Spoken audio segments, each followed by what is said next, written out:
of marriage being an ongoing journey of discovery and adventure. One significant difference between many couples is that one of you may tend towards what could be described as the more adventuring partner, while the other may be the more nurturing partner. The more adventuring partner usually enjoys having lots of people around. You may want to go out a lot or always have people in your home. Maybe you're highly entrepreneurial and constantly pursuing new ideas. You're always wanting to get involved in new things, and you probably like going to new places whenever you can. As the adventurer, you feel this urgency to make the most of all the possibilities that life offers, and you tend to focus on marriage itself as a joint adventure. Meanwhile, the more nurturing partner tends to see the marriage as a safe place to return to after whatever adventures or challenges life brings. You provide more consistency and routine in your relationship. For you, the marriage and the marital home provide the emotional and physical resources to deal with the outside pressures. The nurturing orientation tends to prioritize one-to-one time.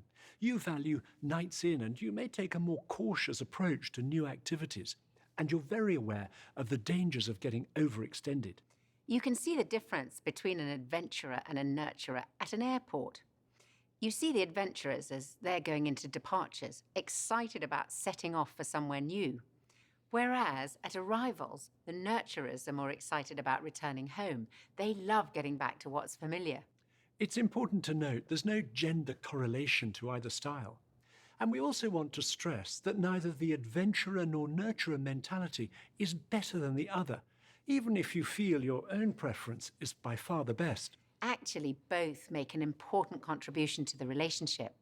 The adventurers are really good at not allowing the marriage to stagnate and are more ready to take risks, while the nurturers are really good at not letting the relationship get overextended, and they bring more stability. And we'll all be somewhere between the two extremes. And as a couple, we may be the same or very different. We may both be at one extreme or somewhere in the middle. Over the years, Nikki and I have become more aware of each other's inclinations. I'm naturally more of the adventurer. I'm better at initiating change, and I'm not good with too much routine. I lose interest without new experiences. While Nikki is better at maintaining routine and will stick at something until it gets finished. If as a couple you're very different and you value just one of these traits, resentment can quickly creep in. If the nurturing mentality dominates, over time the adventurer will begin to feel frustrated.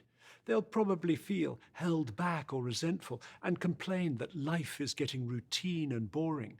They may then disconnect and pursue their own adventures at the expense of the marriage. Whereas nurturers who are over-adventured will often suffer in silence for a time. They may feign interest in a sport or in endlessly seeking out new places just to please their partner, but they gradually feel more and more exhausted or overlooked or insecure. As a couple, your responsibility is to value both the energy of adventure and the security of recovery. When we first got together, it was very much, and I still feel this, I kind of like feel going, and he just settles me down. So it's like we work together really, really well. So would you agree now? It's fine, get me going. So sort of like, come on, yeah, let's go into it. Because you are so laid back and. What do you mean? Even like, okay. Where do I need to get going? Where do I need to get going? In terms of what? Just you, love. He likes adventure. He likes the unknowns because he's a dreamer, right? And I am Concrete. very like on earth, and I need the known and the planning. Yeah, so I it'll be fine. interject these like hows and whys, and he doesn't want to hear that. He just wants to have the freedom to dream, and so at times, yeah, I have to bite my tongue and maybe tomorrow tell him what I was thinking, right? And not like crush his dreams in the moment. Sam is so outgoing, a bit more on the shy side.